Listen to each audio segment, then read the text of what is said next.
Naam, assalamu alaikum ndugu mtazamaji wa Gavoo Media, na hii ni gumzo inayokuletea kila siku ya Jumatano, na mtangazaji wako ni mimi Yusuf ibn Daud ibn Lucas. Na leo katika kipengele cha kwanza ama session ya kwanza hapa mada mezani, tupo na mada ambayo inafanya watu kujiendeleza zaidi. Unajua Tanzania wengi ama vijana wengi wa Kitanzania wamekuwa na swala zima la kuwekeza katika mitandao, kwa maana kwamba wanafanya content creators zile katika mitandao mbalimbali kama TikTok, YouTube, Instagram na kadhalika. Leo hapa tupo na ndugu yetu Tryphon. Yes, habari yako bwana? Aise, safi kabisa. Kweli? Yeah. Ni kuangalia macho yako naonesha kabisa wewe ni mtu wa kule kanda fulani wanapovua samaki fulani wale wazito. Tutapata kweli na si samaki? Samaki mtawapata. Tutapata. Yes, yeah. Naam, huyu ni Tryphon hapa, tutazungumza masuala ya kimitandao, na mtandao ambao tunakuja kuangazia leo hatatuelezea vizuri unafanyaje kazi, na ni mtandao ambao watu wanaweza kaeka vitu mbalimbali ili kuweza kujipatia manufaa mbalimbali. Kama tunavyofanya YouTube, tunapata manufaa mengi sana, kumradhi mengi, na manufaa hayo si mengine ni pesa. Kiasi kikubwa ni pesa ambayo inahitajika kuendesha maisha yetu, na tumegundua mitandao ina pesa. Na hata pia Mheshimiwa Rais wa Tanzania Dr. Samia Suluhu Hassan alisema tuwekeze katika mitandao, vijana wakimbilie huko maana kuna fursa nyingi. Yes. Ndugu Tryphon, Naam. Kabla tujafikia kwenye mada, watu wengine wanakufahamu tu kwa Tryphon. Labda kwa wale ambao wakufahamu, unaweza kutuambia Tryphon kiujumla ni Tryphon nani kuanzia wapi mpaka wapi? Okay, kwa majina naitwa Tryphon Chasama. Mimi ni web developer, vile ni content creator. Yes. Ndio. Kwa hiyo shughuli ambayo inanipa ugali kila siku ni ndio. Shughuli ya web developing, ni IT in short tunaita, na content creation vile. Kwa hiyo hizo ndo shughuli ninazozifanya. Kwa hiyo nafanya content creation, natengeneza maudhui, kwa lugha ya Kiswahili tunaita hivyo. Kwa lugha fasaha ni mtengeneza maudhui. Jamani, watengeneza maudhui wapo wengi sana. Ukiingia huko TikTok unadhani unaonaga wale. Yes. Mimi ni content creator, anatengeneza maudhui yake, anaweka pale, watu tunaingia, tunafurahi, tunacheka. Wapo wengi sana. Yeah. Na moja kwa moja tukiingia kwenye topic yetu ya leo, ni kuhusiana na swala zima la mtandao ambao umekuja nao, unaitwa Tanza YouTube. Kwa mara ya kwanza mimi ndio nausikia. Najua tu YouTube. Lakini ukiniambia Tanza YouTube naanza kupata mashaka kidogo. Kwa nini unaitwa Tanza? Kwa sababu mitandao mingi tunafikiria inatoka Ulaya, wanagundua then sisi tunakuja tunatumia. Yes. Kwa nini huu kwanza umeitwa Tanza YouTube, na unaweza kutupa historia kiufupi ya huu mtandao mpaka kuonekana kuwa ni muhimu na unahitaji kuuzungumzia kwa watu ili waweze kuutumia? Okay, kama ulivyosema bwana, kwa muda mrefu sana sisi wa Afrika tumekuwa ni walaji wa product ambazo zinazalishwa Ulaya na Marekani na Asia. Ndio, swadakta kabisa. Kwa hiyo tumekuwa tukiletewa mitandao kama Facebook, tumekuwa ni watumiaji, tumeletewa Instagram, tumekuwa ni watumiaji, tumeletewa mitandao mingi YouTube sana, na nini kwa ajili ya kuposti content zetu. Umeshaelewa? Sasa ndugu yangu, sasa kuna faida fulani unavokuwa wewe ni mlaji, na kuna faida kubwa zaidi pale ambapo mtakuwa na kitu chenu ambacho mmekizalisha wenyewe na mnakisimamia wenyewe. Kama mkulima anapofanya kazi yake, analima mazao na kupeleka shamba na kupeleka wapi, sokoni kwenda kuuza. Kwa hiyo na sisi tufaidike kwa njia hiyo. Ndio exactly. Unaona, sasa kama nilivyo introduce mwanzo, Tanza Tube ni mtandao ambao naweza nikasema unafanana na YouTube exactly, kwa sababu una features zote za YouTube. Ndio. Lakini una some extra features zaidi ya YouTube, ambazo hizo features zitakuja kuwasaidia content creators wa Tanzania kunufaika zaidi na shughuli wanaoifanya. Yes, kwa sababu tunafahamu kabisa hata nyie hapa, nyie ni content creators, kwa kiasi kikubwa mnatengeneza maudhui kwa ajili ya kuwauzia watu. Sasa input ambayo imewekezwa kwenye kuzalisha maudhui, kufanya production, nadhani nyie ni mashahidi. Input ni kubwa. Ukiangalia hapa kuna cameras nyingi, ni za gharama kubwa sana. Kufanya production ya kipindi kama hiki ni gharama kubwa sana. Kweli, hujaongea uongo. Kweli, unavokuja kupandisha content maybe kwenye mtandao kama YouTube, ndio mapato yale ambayo yanapatikana sasa baada ya kuzalisha ile content. Ndio. Hapa nazungumzia zile earnings ambazo mnalipwa na YouTube baada ya kuweka content na watazamaji kutazama.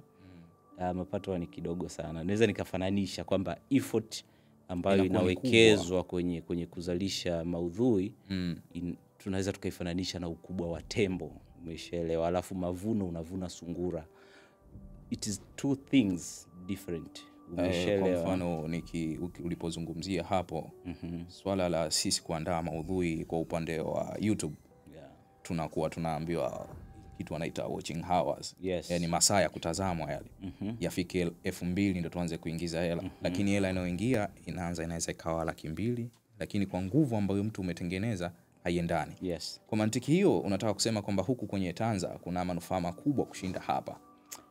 Manufaa ni makubwa sana, na hili jambo nimekuwa nikilisema kila sehemu ambapo ninapata nafasi ya kuzungumza, kwa sababu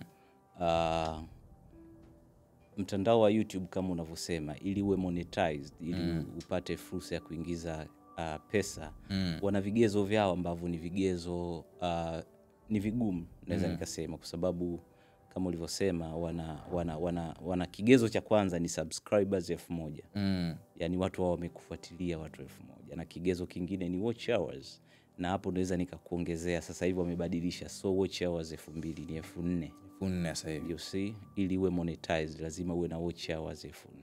Kwa hiyo kupata watch hours 4000 na kupata subscribers 1000 sio kazi rahisi, ni kazi kubwa sana. Kweli kabisa.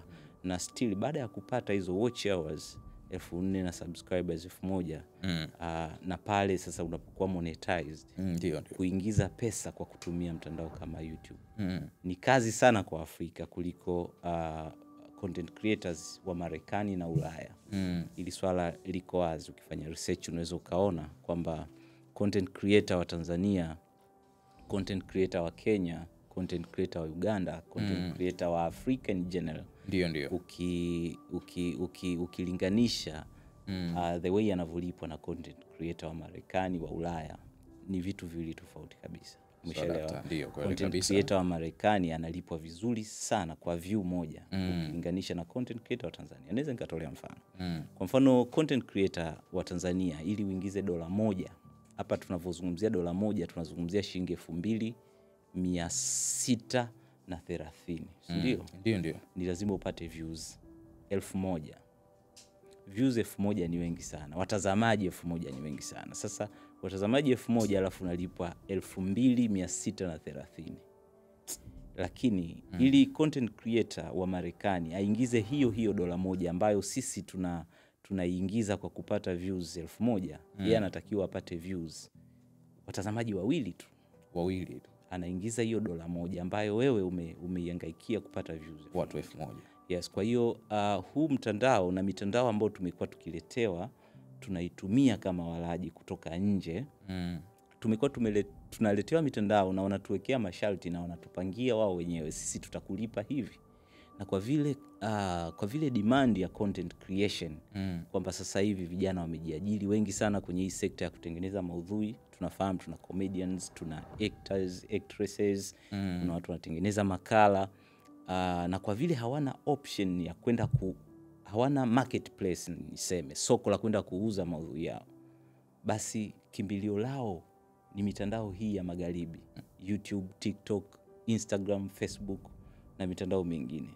Wanakimbilia kuuza content zao kule, lakini ni soko ambalo wewe mwenye bidhaa hupangi bei ya bidhaa yako. Unakuta unaambiwa bwana, ukiweka sisi tutakulipa $1 kwa views 1000.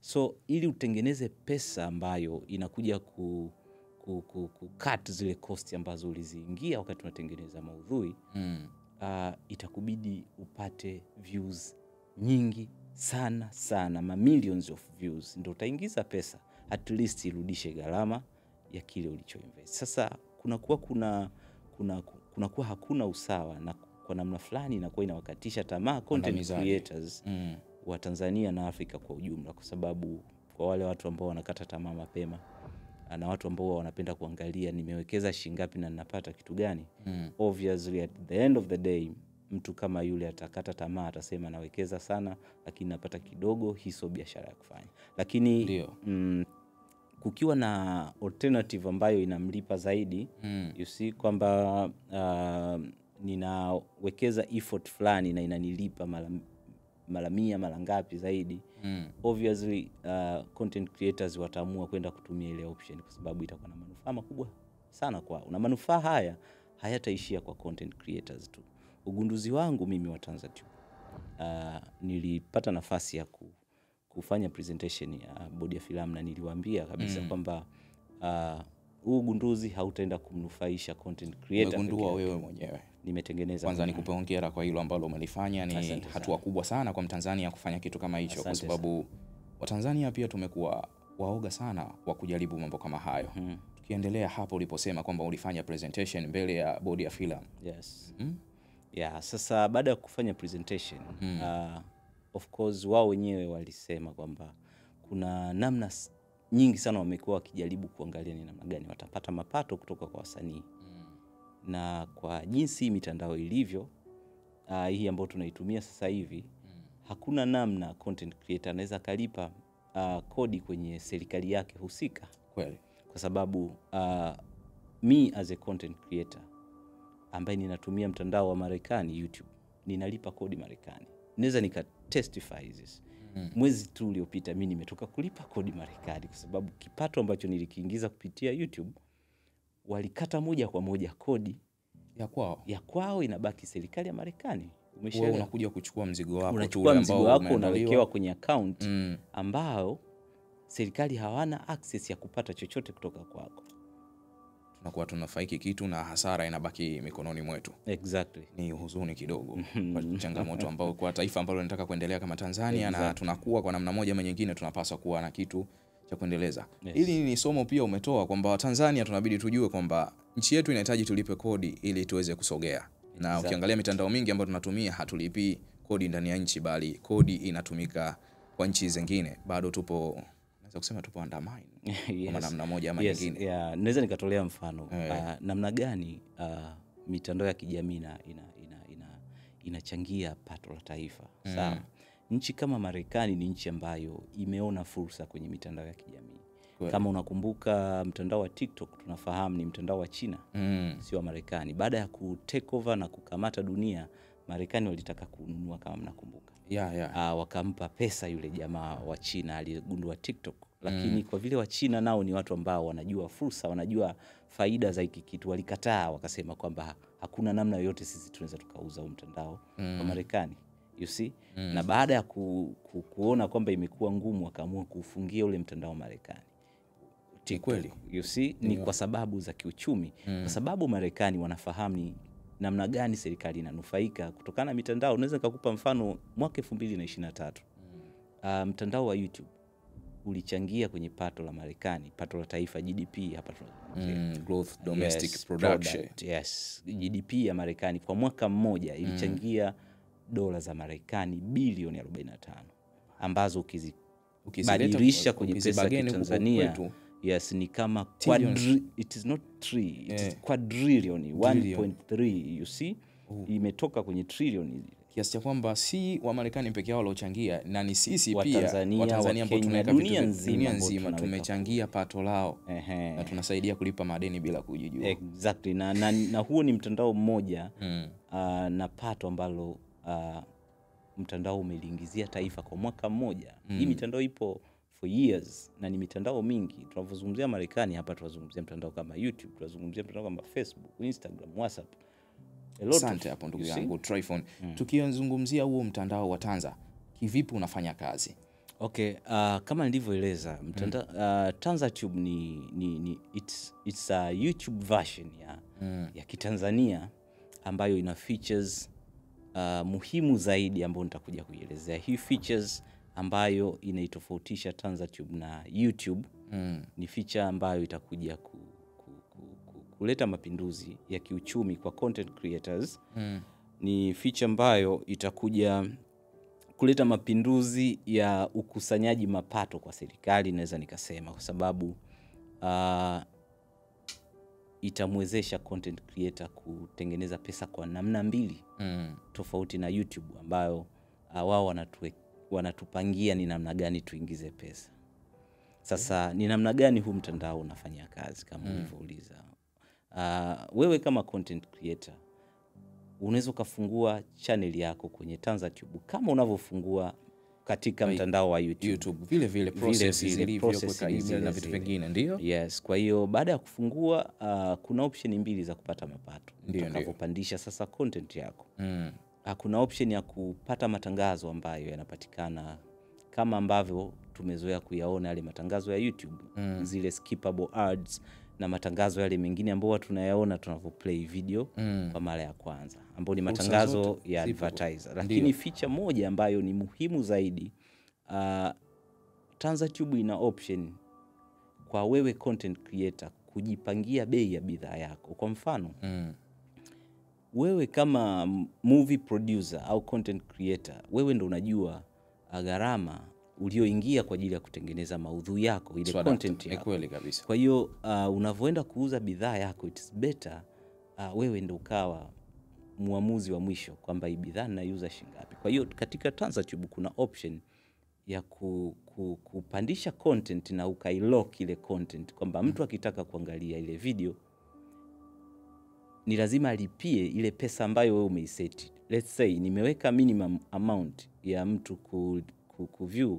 Mtu anaweza akasema wewe sasa una channel yako, unasema bwana, mimi ili utazame video yangu nataka unilipe shilingi 100 ndio uangalie video.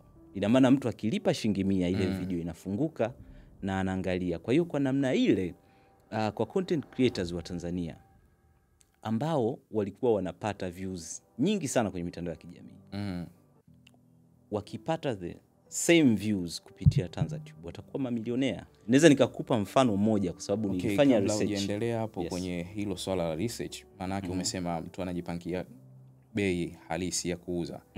Na kule nako ni kuna subscribers kama kawaida. Yes. Ni kama YouTube. Mtu akipenda content yako ana option ya kusubscribe, turn on notifications kwenye channel yako. Hapo tukiingia kwenye mafanikio, nimepiga hesabu za haraka. Subscribers 300 waangalie video ambao umesema utalipia 500. Kuna mafanikio naanza kuyaona sasa. Sasa tuendelee hapo. Sasa nilikuwa narudi pale kwenye swala la research. Nimefanya research kidogo kwenye eneo zima la content creation hapa Tanzania. Tanzania ni moja kati ya nchi ambayo ina content creators wengi sana, na licha ya kuwa na content creators wengi sana, ina content creators wengi ambao wana views nyingi sana.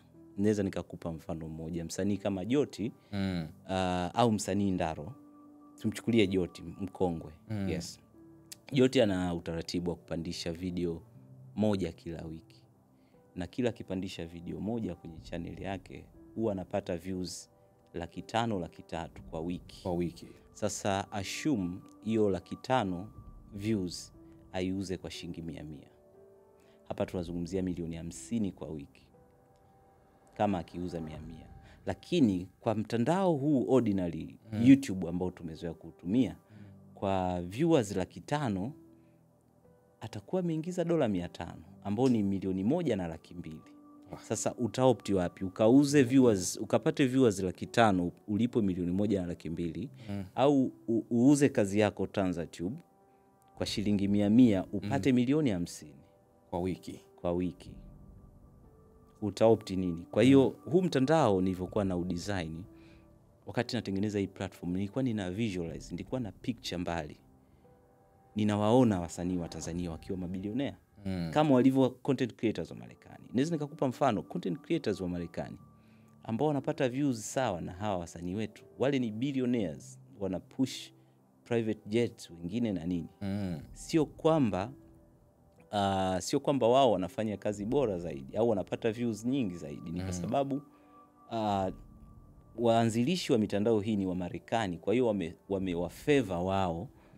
Kwa hiyo hata views zao zimepewa thamani kubwa, wanalipwa pesa nyingi kushinda wa Tanzania. Kwa hiyo tunapokuja kwenye TanzaTube na wasanii wa Tanzania wakaamua kuitumia hii, itawabadilishia maisha. Kwa mfano tumezungumzia views 1,000 kwa YouTube ndo tunalipwa $1. Ndio. Kwa TanzaTube views 1,000 ukiuza shilingi 100 unapata 100,000. 100,000 na 2,700, ipi ni kubwa? 100,000 nyingi sana. Kwa hiyo ni msanii aamue sasa, bidhaa yangu nipeleke TanzaTube niiuze kwa shilingi 100, nipate 100,000, au niendelee kuiweka YouTube sehemu ambayo ninapangiwa bei na nilipwe shilingi 2700. Asante kabisa, nimekuelewa vizuri. Tukiachana na utendaji wake wa kazi ulivyosema utaweka, itauza, kuna kitu kimoja nilitaka kujua. Naam. Mbali na utendaji wake wa kazi, katika swala zima umesema ni mtandao ambao pia tunaweza tukalipia kodi ndani ya nyumba yetu, nikimaanisha Tanzania. Exactly.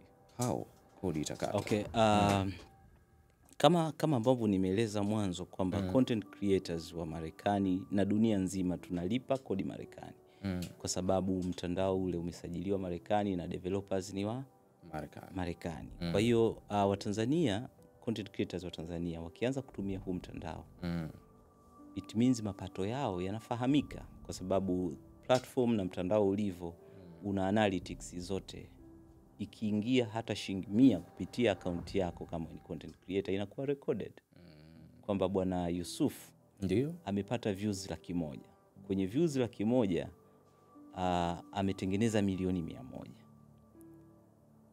Akitengeneza milioni 100, tunajua sheria za nchi zilivyo, kuna kodi za VAT na vitu kama vile. Kwa hiyo serikali anaweza akajua kwenye shilingi milioni 100 aliyoingiza bwana Yusuf nitachukua shilingi ngapi kama kodi. Umeshaelewa? Kama ni 20,000, kama ni 30,000, kama ni 100,000 nitachukua. Sasa ashumu wasanii wote wakiwa wanatumia hii. Haya, bwana Joti kaingiza milioni 50 kwa wiki, serikali imechukua labda milioni 5. Bwana Ndaro kaingiza milioni 20, serikali imechukua milioni 2. Wasanii wote kuanza kusifika Diamond ameangaliwa YouTube, wanasema ameangaliwa streams sijui milioni ngapi. Kwa nini tusihamie milioni ngapi katika mtandao ambao wa kinyumbani ambao utaleta faida pia katika maendeleo ya nchi kama hivi, ujenzi na vitu vingine. Yes. Na hii sasa inaenda kuleta mapinduzi, naweza nikasema, na itaenda kuwagusa Watanzania wote, sio serikali, sio content creators tu. Kuna production companies zitanufaika, kwa sababu once wewe content creator ukiwa unalipwa vizuri, utataka kazi yako iwe bora zaidi, ili kesho na kesho kutwa unavyoenda kuiuza watu waipokee kwa uzuri zaidi. Unaelewa? Kwa hiyo production companies zitanufaika, wadau wote ambao wanahusika katika sekta ya kutengeneza content watanufaika. Kiasi gani ulitumia muda kukaa chini kuandaa kitu kama hichi? Bwana, siku zote Waswahili wanasema aliyegundua gari alikuwa ni mtu mzembe kutembea.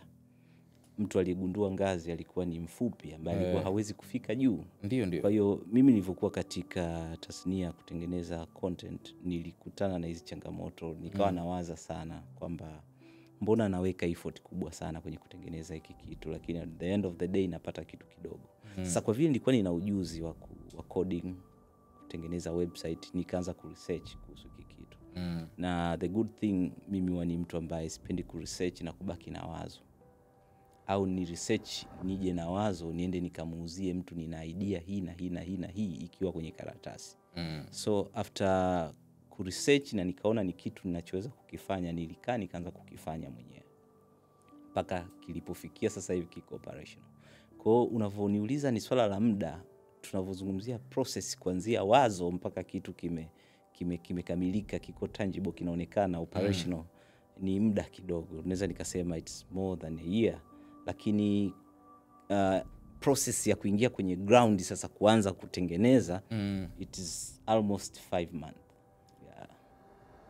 Paka product imekamilika. Mtoto ameinuka, ametembea, anaenda shule na miezi 5 ya kukata mwaka. Yes.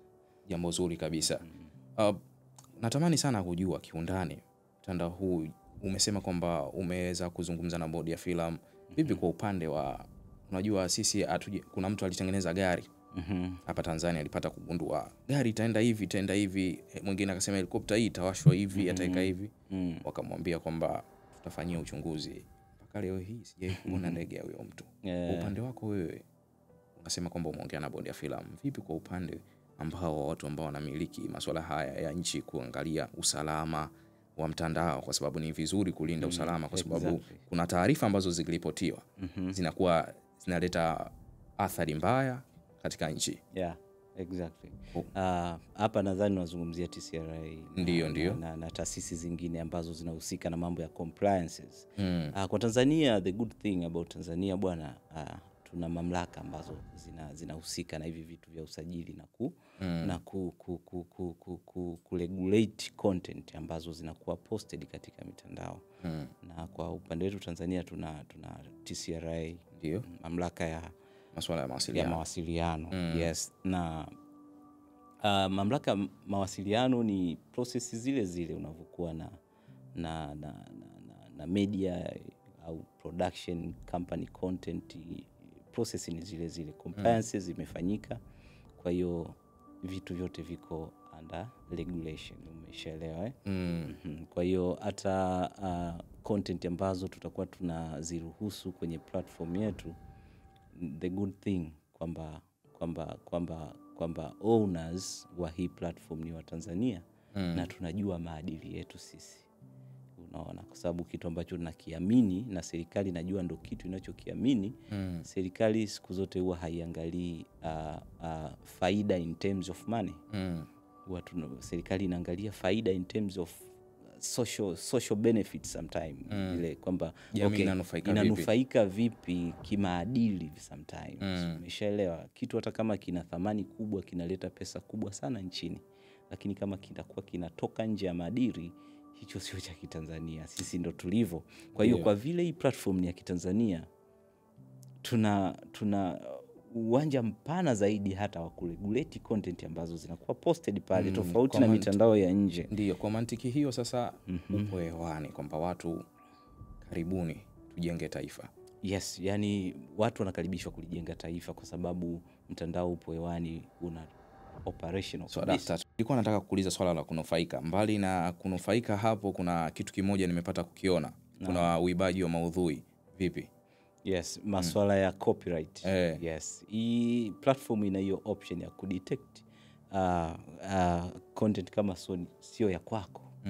Inafahamika kwamba hii content ni ya Bwana Yusuf. Kwa hiyo kumbe tuna nafasi nzima. Yes, kwa hiyo katika swala la content creation bwana, swala la kulinda haki ya mhusika aliyetengeneza maudhui ni kipaumbele namba 1. Kwa hiyo kama ukipandisha content ambayo sio ya kwako na mtu ameshawahi kuipandisha kwenye mtandao, inaonekana. Kwa hiyo sisi wahusika ambao tuna run platform, tunavopata complaints malalamiko kutoka kwa Bwana Yusufu, bwana Janetic kaniibia content yangu. Sisi sheria ziko wazi. Tutachukua action kwa yule aliyeiba maudhui ya mtu mwingine. Safi kabisa. Naona ni kampuni ambayo ni Tanzania ambayo sasa tunasema ni ya viwanda, na viwanda vinaenda kuwa vizuri zaidi. Ndugu Tryphon, nikupe hongera kwa hilo. Asante sana.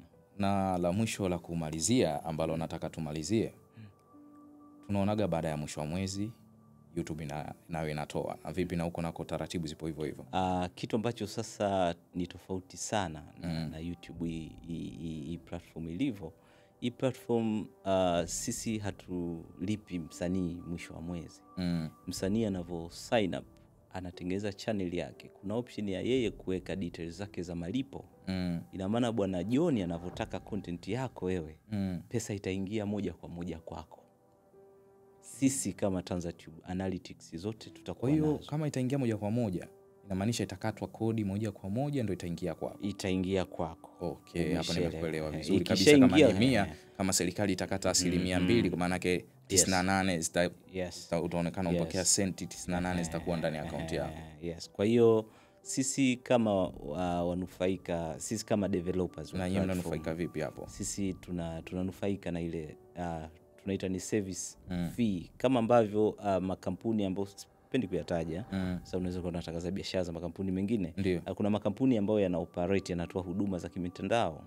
Makampuni ya usafirishaji, nadhani unaweza kuwa umeshapata picha mengine kwamba unaruhusiwa kukusanya pesa kutoka kwa wateja wako, lakini mwisho wa wiki unatakiwa ulipe ile service fee.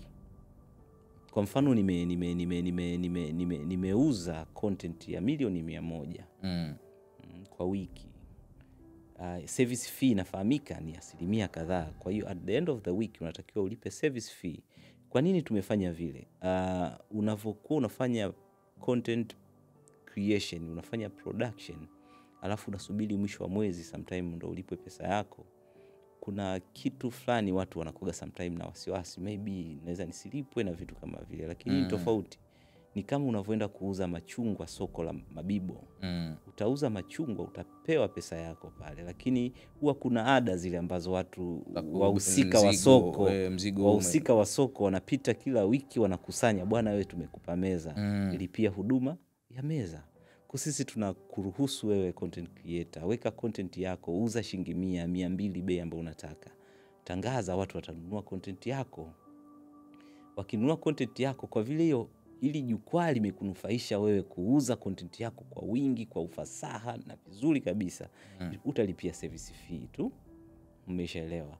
Na hiyo ndivyo inavyo operate, kwamba hakuna haja ya kusubiri mwisho wa mwezi, leo ndo payday, no. Kwa the way unavyokuwa unauza, the way utavyokuwa unapokea pesa kupitia means zako za malipo ambazo umeziweka pale.